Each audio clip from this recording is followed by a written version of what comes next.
Deməli belə, X5 F15 modeldir, 3 motordur, N55 mühərrikdir.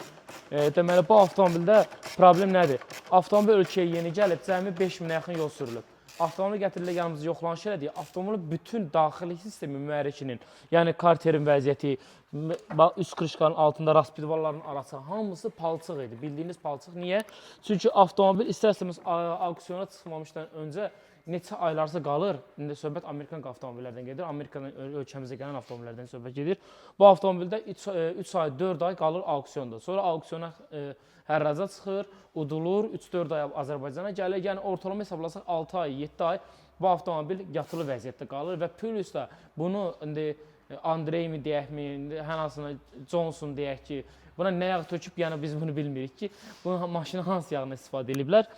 Həddindən artıq çox pis vəziyyətdə idi. 3 mərhələli olaraq karter daxil olmaqla avtomobil matoflaş töküldü. Yəni yuyucu vasitələrlə töküldü. Xod dağıtdıq yerində 15-20 dəqiqə işlədi. Sonra təzədən karteri sökdük, yuyduq, təmizlədik. Yəni bu partiyanı 3 mərhələli olaraq sökdük. Bilənlər bilir, ustalar bilir ki, necə bir əziyyətli işdir, amma məcbur işimizə görə lazımdır. Çünki niyə maşını ideal vəziyyətə gətirmək lazımdır? Biz də avtomobili bütün hər bir sistemin içərisində daxili sistemi yuyduq və ilkin və sonraki vəziyyətində müştəriyə göndərdik. Deməli, məsələ nədir? İlkin partiya mühərrikin içərisindən çıxan yağ. Düşür. Baxın, işığı keçirtmir. O qədər qaradır ki, işığı keçirtmir. Bu birinci mərhələ. İkinci mərhələ. Bu ikinci mərhələ.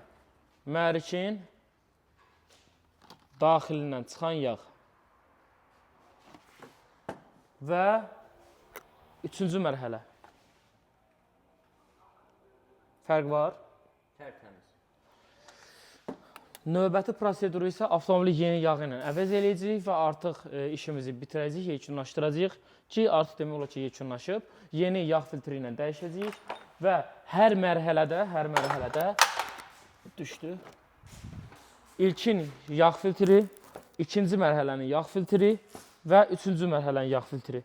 Gördüyünüz kimi bütün sistem təmizlənə gedib və müştərimizə xeyirli uğurlu olsun. Bütün iş prosedurunda hər bir şey müştəriyə göndərdik və inşallah ki də tam ideal vəziyyətə gətirib müştəri təhvil verəcək. Kimi ki, avtomobildə belə bir problemlər var, ümumi qulluq istəyir, təmirlə bağlı bizim servis seçib yaxınlaşa bilərlər. Gördüyümüz bütün işlərə zəmanət veririk, fərq eləmir və bütün iş proseduru isə obyekt tərəfindən, yəni məkanımızda kamera vasitəsilə də həyata keçirilir. Yəni hər boksumuzun qabağında kameramız var ki, avtomobil tam şəffaf formada işlənilir, burada təmir olunur və yenə deyirəm, bütün müştərilərin avtomobilləri, bütün prosedurları WhatsApp vasitəsilə video olaraq göndəririk. Gələn ehtiyat hissəsi, çıxan ehtiyat hissəsi, ilkin və sonraki vəziyyəti. Bitirməyimizə də 1 saat, 2 saat qalmış.